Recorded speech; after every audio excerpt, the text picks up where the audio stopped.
Hello everyone.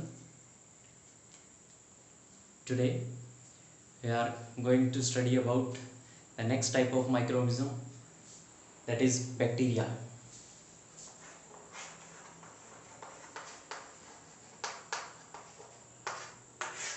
Bacteria के बारे में पढ़ते हैं। फर्स्ट हमने पढ़ा था एल्गी के बारे में। ओके, आई होप कि आपको समझ में आ गया होगा। नेक्स्ट हम पढ़ते हैं। अब चलो नेक्स्ट स्टार्ट है हमारा बैक्टीरिया। ओके, बैक्टीरिया जो है स्टूडेंट्स सबसे पुराना माइक्रोऑर्गेनिज्म माना जाता है। ऐसा माना जाता है कि जो जब अर्थ पे लाइफ स्टार्ट हुई थी तो सबसे पहले बैक्टीरिया ही क्या थे, वहाँ पर अवेलेबल थे। ओके, या ये कहें कि बैक्टीरिया ही सबसे पहले ऑर्गेनिजम्स थे जिन्होंने वहाँ पे अपनी लिविंग या सर्वाइवल स्टार्ट की थी। ठीक है, तो सबसे पहला जो है simplest of organism,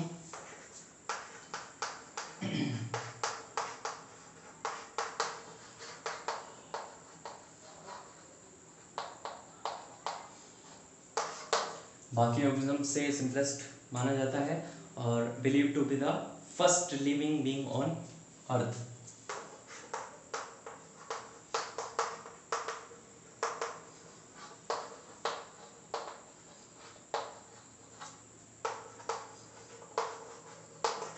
okay,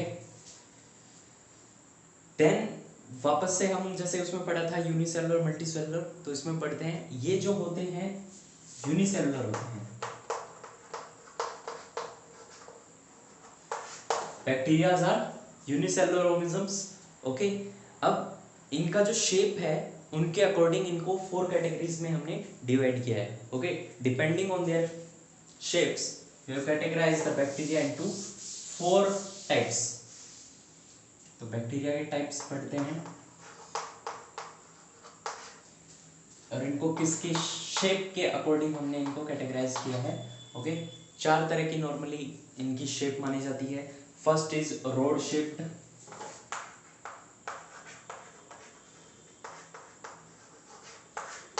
okay, road shaped मतलब एक नॉर्मल जैसे रोड, ये मान लो चौक है एक तरह से।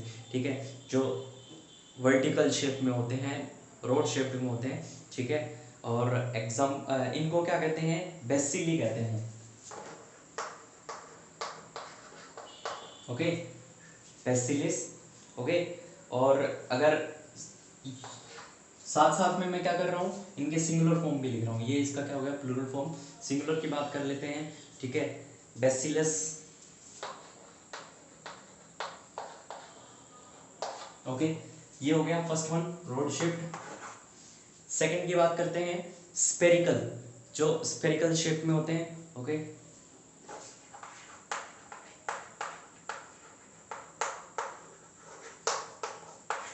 स्पेरिकल शेप में जो होते हैं उनको कहा जाता है कोकी या कोकाई।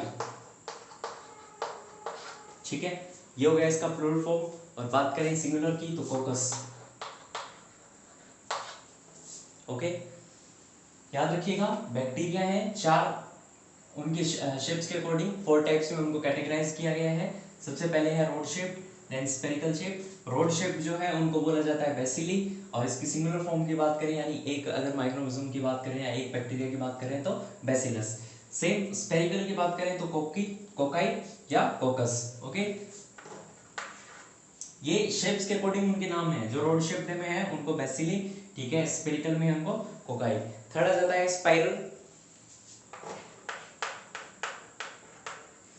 स्पाइरल शेप जो होती है, जो इस तरीके से घुमावदार होती है। ठीक है, स्पाइरल शेप।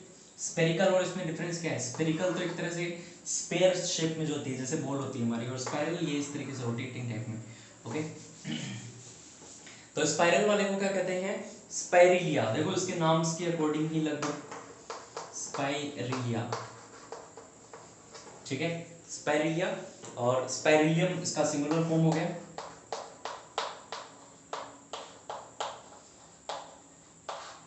ओके, स्पाइरिलिया और spirillum. Next is comma shape, fourth one जो है कोमा शिफ्ट।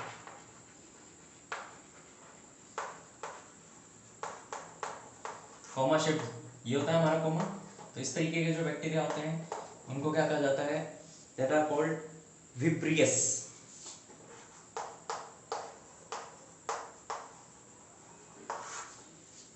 विब्रियस या विब्रायो।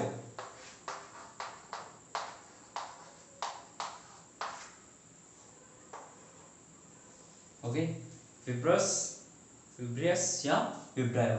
याद रखिएगा बैक्टीरिया को 4 कैटेगराइज में हमने डिवाइड किया है, फटाफट इसको नोट कर लीजिएगा और याद रखिएगा। ओके, नेक्स्ट मूव करते हैं हम।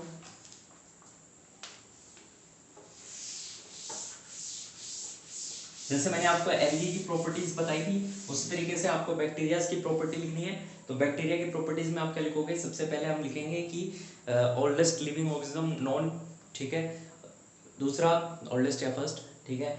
सेकंड जो है, they are categorized into 4 parts according to their shapes, okay. Then they are unicellular, okay. Fourth one is most bacteria have a rigid cell wall, rigid cell wall होती है इनकी, मतलब hard, rigid मतलब hard, okay, hard cell wall. They don't have a nucleus, इनके nucleus नहीं होता, लिख देना, don't have nucleus, okay. Then बात करते हैं, A few bacteria can make their own food by a process similar to photosynthesis। देखो जैसे हमने पढ़ा था, जो एल्गी होते हैं वो क्या करते हैं, अपना खाना फोटोसिंथेसिस के अकॉर्डिंग बनाते हैं, यानी खुद बनाते हैं।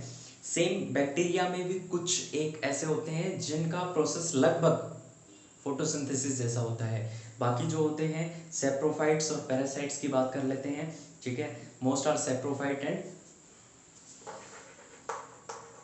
Most are saprophyte,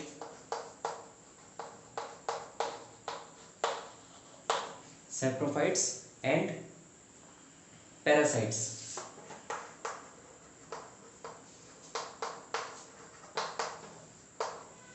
saprophytes and parasites, okay, saprophyte और पैरासाइट। और ये चीज ध्यान रखिएगा, हम नॉर्मली कहते हैं ना कि पैरासाइट, हमें एक कंफ्यूजन ये रहता है कि पैरासाइट्स जो होते हैं वो हमारी बॉडी पे अटैक करते हैं। ओके, करेक्ट है कि बॉडी पे अटैक करते हैं या बॉडी के अंदर रहते हैं, जिनकी वजह से डिजीज होती है। लेकिन ध्यान रखिएगा सारे पैरासाइट्स जो हैं डिजीज कॉजिंग नहीं होते हैं, कुछ हमारे लिए हेल्पफुल भी होते हैं, ठीक है। और इनको क्या होता है, some need O2 to break down food and release energy called anaerobic, ठीक है। ये दो तरीके के होते हैं, एरोबिक और इनएरोबिक, एनारोबिक। देखिए जिनको एनर्जी लेने के लिए ऑक्सीजन की रिक्वायरमेंट होती है फूड को ब्रेक करने के लिए। देखो हम जो खाना लेते हैं, ध्यान से सुनिएगा, जो हम खाना खाते हैं वो डायरेक्ट एनर्जी नहीं देता हमें, ठीक है। वो ऑक्सीजन की हेल्प से ब्रेक डाउन होगा और उस ब्रेक डाउन के बाद जब वो एब्जॉर्ब होगा तब हमें क्या मिलेगा, एनर्जी मिलेगी, ठीक है। इसीलिए हम कई बार जैसे ज़्यादा एक्सरसाइज कर लेते हैं या भागते हैं तो हमें बार बार सांस लेना पड़ता है, क्योंकि हमारी बॉडी को ज़्यादा ऑक्सीजन की ज़रूरत होती है ताकि ज़्यादा फूड ब्रेक डाउन हो सके और ज़्यादा उससे एनर्जी मिल सके। सेम एरोबिक में जो ऑक्सीजन की हेल्प से फूड को ब्रेक कर रहा है दैट आर एरोबिक, और जिनको ऑक्सीजन की जरूरत नहीं होती है विदाउट ऑक्सीजन वो करते हैं दैट आर कॉल्ड एनारोबिक। तो एरोबिक और एनारोबिक दोनों तरह के हमारे पास बैक्टीरिया अवेलेबल हैं, ठीक है। देन इनकी ग्रोथ और रिप्रोडक्शन की बात करते हैं। देखो ये बहुत भी क्या, इतने ज़्यादा स्पीड से ग्रोथ करते हैं जिनकी लिमिट अब मैं आपको बताता हूँ। देखो ग्रोथ की बात कर लेते हैं तो इरिस्किया कोलाई नाम का, इरिस्केरिया कोलाई नाम का एक हमारा माइक्रोऑर्गेनिज्म यानी एक बैक्टीरिया होता है जो हमारे स्मॉल इंटेस्टाइन में पाया जाता है, ठीक है। स्मॉल इंटेस्टाइन में पाया जाता है और बहुत ही स्पीड से ग्रो करता है ये।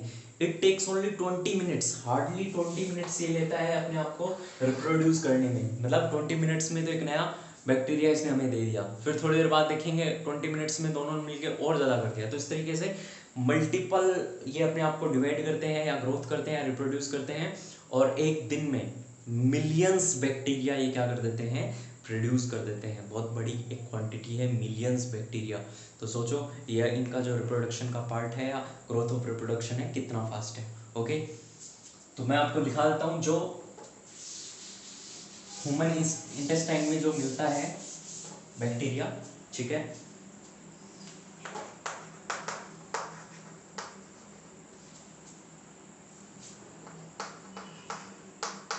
ये है जो इंटेस्टाइन में पाया जाता है,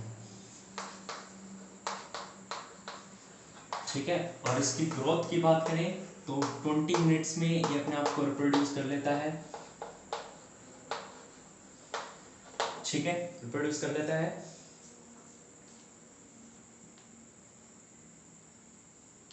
और इनका जो बैक्टीरिया का जो नॉर्मली तरीका होता है रिप्रोड्यूस का, वो क्या होता है, एसेक्सुअल मोड होता है, बाइनरी फिजन जिसको बोलते हैं।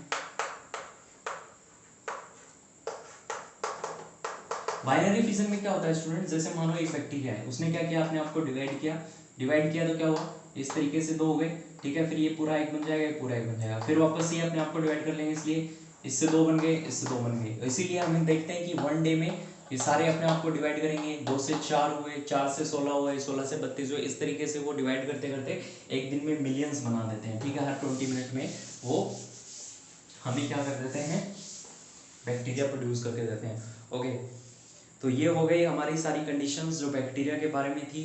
आप लोगों को जो भी डाउट्स हो वो पूछ सकते हो। प्लस मैंने कहा कि इनके कैरेक्टरिस्टिक्स जैसे फंगस के लिखे थे हमने, या फंजाई के लिखे थे, वैसे आप लोगों को बैक्टीरिया के लिखने हैं। कौन कौन से लिखने हैं मैंने आपको बता दिए। और इनकी जो फेवरेबल कंडीशन होती है, कैसे कंडीशन में सर्वाइव करते हैं, कैसा टेम्परेचर चाहिए, तो इनको सर्वाइव करने के लिए क्या क्या चाहिए, फूड चाहिए होता है, अच्छी खासी क्वांटिटी में फूड चाहिए होता है, ठीक है। और फिर बात कर लेते हैं टेम्परेचर रेंज। इनकी जो टेम्परेचर रेंज होती है 30 to 37 डिग्री सेल्सियस, ओके, इस रेंज में ज़्यादा सर्वाइव इजीली कर पाते हैं। और मॉइस्चर इनको चाहिए होता है, मॉइस्ट टेम्परेचर चाहिए होता है। स्टूडेंट्स जितने अच्छे से आप नोट्स बनाओगे, जैसे मैंने एक एक पॉइंट लिखवाया है, समझाया है, जितना अच्छे से आप नोट्स बनाओगे उतना इजीली आपको स्टडी करने में इजी रहेगा, समझने में इजी रहेगा और लर्न करने में इजी रहेगा। आई होप कि आपको ये समझ आया होगा। Okay, take care.